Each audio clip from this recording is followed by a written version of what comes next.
نحمده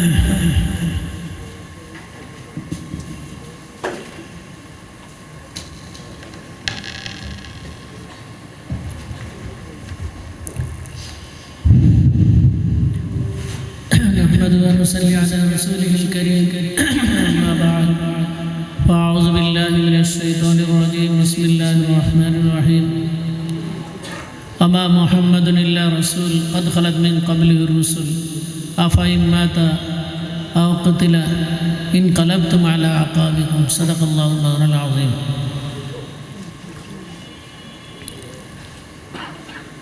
मोहतरम मास्टराए किराम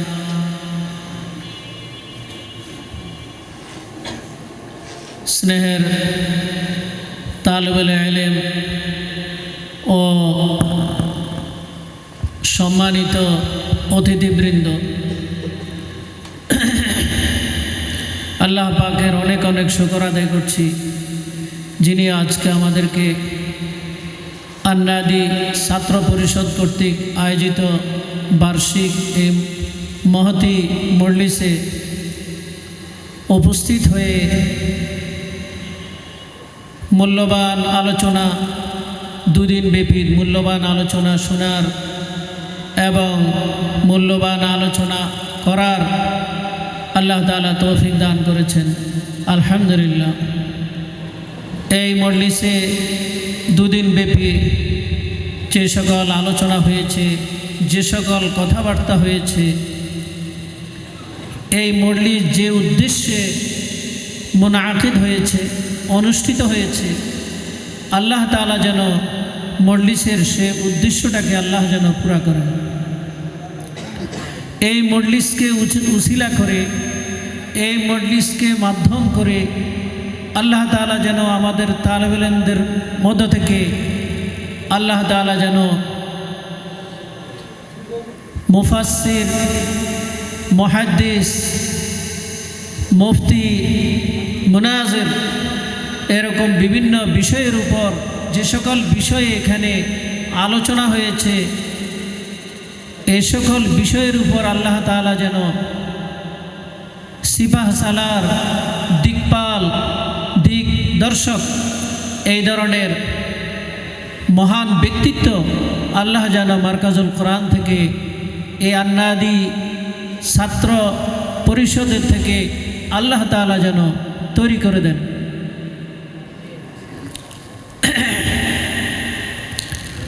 শারীরিক অসুস্থতা আমাকে বহু নিয়ামত থেকে বঞ্চিত রেখেছে। শেষ মুহূর্তে এসেছি, যদিও আমার তবিয়ত ও মেজাজের এবং আমার চিন্তার সম্পূর্ণ খিলাফ এইভাবে তালিবুল ইলম থেকে বিচ্ছিন্ন থাকা। এখানে এত মূল্যবান আলোচনা চলছিল আজকে 2 দিন যাবৎ, আমি কোনো একটা মজলিসে উপস্থিত থাকতে পারিনি। অসুস্থতা ঠান্ডার কারণে বেশি বেড়ে গিয়েছিল।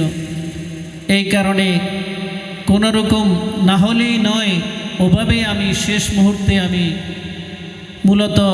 মূলত এখানে এসেছি বিদায়ী তালিবুল ইলমদেরকে দেখার জন্যে এবং ওদের থেকে বিদায় গ্রহণ করার জন্যে, ওদের কিছু অনুভূতি শোনার জন্যে, ওদের উদ্দেশ্যে 2-1 কথা বলার জন্যে। এটি আসলে আমার আজকে আসার মূল উদ্দেশ্য ছিল। তবুও খতিব সাহেবের সৌজন্যে, ওনার আন্তরিকতায় 2 জন তালিবুল ইলমের আমি তাফসির শোনার সুযোগ পেয়েছি। আলহামদুলিল্লাহ, আমি ওদের তাফসির শুনে খুবই ঈর্ষান্বিত হয়েছি, খুবই আনন্দিত হয়েছি। আমি মনে করছি, বিশ্বাস করছি যে সকল তালিবুল ইলমের তাফসির আমি শুনতে পারিনি, এরাও এদের মতোই কিংবা এদের চেয়ে আরও ভালো তাফসির করার মতো তারা যোগ্যতা রাখেন। আল্লাহ তাআলা এ সকল এদের পিছনে যারা মেহনত করেছেন, মেহনত করে যাচ্ছেন, আল্লাহ তাআলা ওই মেহনতকারী আশায়ে কেরামকে আল্লাহ তাআলা কবুল করুন। আর যারা মেহনত করেছ তাদের মেহনত যেন এখানেই সীমাবদ্ধ না থাকে, এতটুকুতেই যেন সীমাবদ্ধ না থাকে। সামান্য 1 সপ্তাহের মেহনতে, চেষ্টায় তোমরা যদি এইভাবে বড় বড় মুফাসসিরদের মতো অনর্গল এভাবে তোমরা আলোচনা রাখতে পারো, তাহলে তোমাদের এই মেহনত যদি অব্যাহত থাকে, বছরকে বছর যদি অব্যাহত থাকে, তাহলে তো ইনশাআল্লাহ তোমরা দেশের শীর্ষস্থানীয় যে সকল মুফাসসিরিন আছে ইনশাআল্লাহ ওদেরকেও তোমরা ছাড়িয়ে যেতে পারবে। এটা আমি আল্লাহর কাছে পরিপূর্ণ আশাবাদী। এই জন্য আমাদের এই মারাজ, এই দোষ, এটা আমাদের খতম করতে হবে। আমাদের একটা মেজাজ যে কোনো একটা উপলক্ষ আসলে আমরা পরিশ্রম করি, প্রস্তুতি গ্রহণ করি, কিন্তু ওই উপলক্ষ যখন খতম হয়ে যায়, ওটা যখন শেষ হয়ে যায়, তখন আমাদের প্রস্তুতি, আমাদের চেষ্টা, মেহনত সেটাও খতম হয়ে যায়। এই কারণেই আমাদের দেশে আল্লাহ তাআলা শুধু আমাদেরকে তরজুমা অনুবাদের কাজের জন্য মনে হয় কবুল করেছেন, যেহেতু আমরা মেহনত অব্যাহত রাখতে পারি না। এই কারণে আল্লাহ অন্যান্য দেশের মানুষগুলাকে বড় বড় কাজের জন্য তৈরি করেছেন, আর আমাদের দেশের মানুষগুলাকে ওদের তাবে হিসাবে, শুধু অনুবাদক হিসাবে মনে হয় যেন আল্লাহ তাআলা এই দেশের মানুষগুলাকে আল্লাহ তাআলা নির্বাচন করেছেন। আমি চাই যে আমাদের মারকাজুল কোরআন এখান থেকে যে সকল তালেবে ইলম ফারেক হবে এখান থেকে, তারা অনুবাদ, শুধু কিতাবপত্রের অনুবাদ করবে না, তারা শুধু অনুবাদ করবে না, তারা মৌলিক গ্রন্থ লিখবে। তারা লেখালেখির ময়দানে, সব ময়দানে, তাফসিরের ময়দানে, অন্যান্য মুনাজারার ময়দানে, সব ময়দানে তারা মাতবু হিসাবে থাকবে, তাবে হিসাবে নয়। তারা মাতবু হিসাবে থাকবে। দুনিয়ার মানুষ, দুনিয়ার ওলামায়ে কেরাম, তালেবে ইলমরা তাদেরকে অনুসরণ করবে, তারা অনুসৃত হবে, শুধু অনুসারী নয়, অনুসৃত হবে। সেই জন্যে তাদেরকে এখানে যেভাবে তারা যোগ্যতা অর্জন করছে, পরবর্তীতেও বিশেষ করে যারা আমাদের এখান থেকে ফারেক হচ্ছে, তারা এই মেহনত, এই যোগ্যতা, এই চেষ্টা, এগুলো যেন তারা পরবর্তী জীবনেও যেন তারা ধরে রাখে, এটি আমি সবার কাছে, এটা সব তালেবে ইলমদের কাছে এটা আশাবাদী। প্রিয় ফারেগিন ভাইরা, ওদের উদ্দেশ্যে বিশেষভাবে বলছি, আজকে এখানে তোমরা যারা বিদায় নিচ্ছ, তোমরা তালেবে ইলম যারা আছো, তারা বিদায় নিচ্ছ, এখানে শুধু একটা শ্রেণী নয়, শ্রেণী কিন্তু দুইটা। একটা শ্রেণী বিদায় নিচ্ছে, আর একটা শ্রেণী বিদায় দিচ্ছে। যারা বিদায় নিচ্ছে এরা হলো তালেবে ইলম, যারা বিদায় দিচ্ছেন এরা হলেন আসদায়ে কেরাম। সুতরাং বিদায় গ্রহণকারী ওরা যেমন মর্মাহত, বেদনাহত, ভারাক্রান্ত, অনুরূপভাবে আসদায়ে কেরাম যারা তাদেরকে বিদায় দিচ্ছেন ওনারাও অনুরূপভাবে মর্মাহত, ব্যথিত ও ভারাক্রান্ত। আমরা উভয় শ্রেণী আসলে এখন মর্মাহত, ভারাক্রান্ত। বাবারা সন্তান হারানোর বেদনায় তারা মর্মাহত, তারা ব্যথিত, তারা জখম প্রাপ্ত। অনুরূপভাবে সন্তানরা, রুহানি সন্তানরাও তাদের রুহানি পিতাদেরকে হারানোর বেদনায় তারাও বেদনা হতো। আসলে উভয় শ্রেণী আমরা কেউ প্রকাশ করতে পারছি, কেউ প্রকাশ করতে পারছি না। এটাই বাস্তবতা যে আমরা উভয়ই আসলে এখন বিদায়ের শোকে শোকাহত, সবাই ব্যথিত। বিভিন্ন গাফলতি, বিভিন্ন অবহেলা, বিভিন্ন জেহামের কারণে হয়তো এই বিষয়গুলো যেখানে থাকে না সারা বছর, এটা যেখানে আসে না, কিন্তু বিদায় মুহূর্তে ওই সময় বিষয়টা স্পষ্টভাবে বুঝে আসে যে আসলে আমাকে এখান থেকে বিদায় নিতেই হবে। এবং আসদায়ে কেরামেরও এটা বুঝে আসে যে আমি তো আসলে এই ছাত্রদেরকে আর ইচ্ছা করলেও রাখতে পারছি না, একে আমাকে বিদায় দিতেই হবে, বিদায় নিতেই হবে, বিদায় দিতেই হবে। এটাই বিদায় মজলিসে আমাদের যেভাবে বুঝে আসে, এই সময় যেমনিভাবে আমাদের অন্তরে গেঁথে যায়, এই বিষয়টা যদি উভয় শ্রেণীর সারা বছর যদি মনে থাকতো, 60টা বছর যদি এই কথাটা মনে থাকতো, তাহলে আমাদের ওস্তাদ ছাত্রীদের এই আত্মিক সম্পর্কটা, আমাদের এই রুহানি সম্পর্কটা, এটা এভারেস্টের চূড়াকেও এটা ছাড়িয়ে যেত। এটা আকাশের সুরাইয়া তারকাকেও এটা অতিক্রম করে চলে যেত আমাদের তাল্লুকাত। কিন্তু শয়তান আমাদের দুশ্মন, সে আমাদেরকে 60টা বছর এইভাবে দেখা যায় ও আমাদেরকে ভুলিয়ে রাখে, আমাদের জেহেন থেকে এটা গায়েব করে দেয়। বিদায়ী মজলিসে আসার পর আমাদের এই কথাটা আমাদের জেহেনে আসে, এই কথাটা আমাদের মনে আসে। সারা বছর যদি এটা মনে থাকতো, কি যে একটা পরিবেশ হতো, কি যে একটা হালাত হতো, সেটা আমার মনে হয় এটা দুনিয়ার জন্য একটা নমুনা হতো, দুনিয়ার জন্য একটা মিসাল হতো। যদি সারাটা বছর 60টা বছর আমাদের উভয় শ্রেণীর জেহেনের মধ্যে এই কথাটা থাকতো, তাহলে আশ্রয় ক্রাম থেকেও কখনো ইফরাত তাফরিত হতো না, ছাত্রদের পক্ষ থেকেও কখনো ইফরাত তাফরিত হতো না। উভয়ই একটা সম্প্রীতি, একটা মহাব্বত, একটা স্বর্গীয়, একটা জান্নাতি একটা আবহের মধ্যে, একটা পরিবেশের মধ্যে উভয়ের একটা জীবন অতিবাহিত হতো। আফসোস, সদা আফসোস যে শয়তান আমাদেরকে এই বিষয়টা ভুলিয়ে রাখে, যার কারণে আমাদের এই আত্মিক সম্পর্কটা, আমাদের এই হৃদয়ের সম্পর্কটা, আমাদের উস্তাদ শাকরিদের যে তাল্লুক সিলা, এটা আমাদের আকাবিরদের তাদের শাকরিদদের সঙ্গে যেভাবে ছিল, যেরকম ছিল, আজকে সেটা আমরা ইচ্ছাই হোক অনিচ্ছাই হোক আমরা সেটা ধরে রাখতে পারছি না। শয়তান আমাদের উপর এমনভাবে সাওয়ার হয়েছে যে আমরা এটা আর ধরে রাখতে পারছি না। ওনাদের মতো আমরাও যদি সারা বছর আমাদের এই কথাটা যেখানে থাকতো যে আমি এখানে আর বেশি দিন থাকতে পারবো না, আমার প্রতিটা মুহূর্তকে আমার জেহেনে রাখতে হবে, আমার প্রতিটা মুহূর্তের আমার কদরদানি করতে হবে, আমার অনুপস্থিতি এই মাদ্রাসার প্রতিটা ইট দেয়াল, প্রতিটা জাররা এটা যেন অনুভব করে। এখান থেকে কিছু লোক ছিল, এরা চলে গেছে, এই লোকগুলোর এখানে অনেক প্রয়োজন ছিল, অনেক দরকার ছিল। এটা যেন প্রতিষ্ঠান অনুভব করে, আশ্রয় কেরাম যেন অনুভব করে।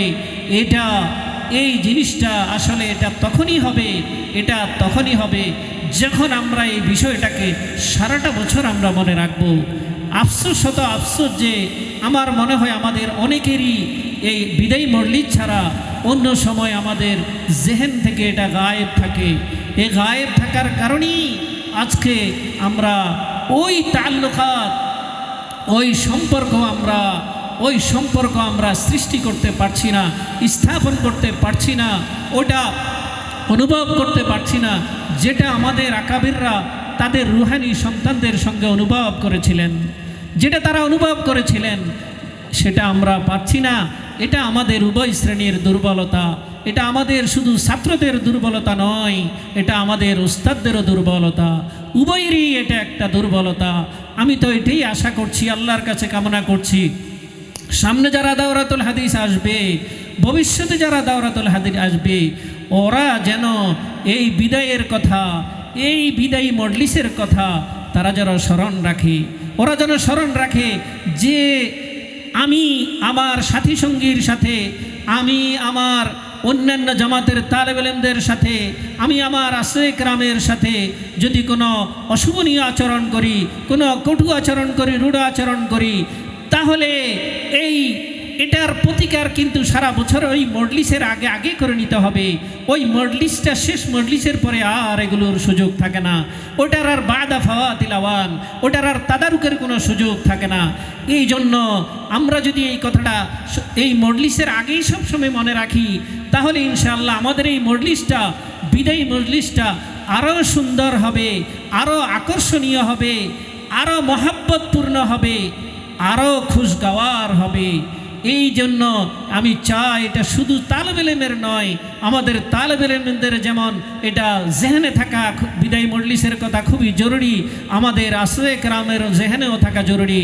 আমি ব্যক্তিগতভাবে আমি দোয়া চাই আমার যেন সারা বছর বিদায়ী তালেব ইলমদের বিদায়ী লগ্নের শেষ দিনের কথাটা আমার যেন স্মরণ থাকে।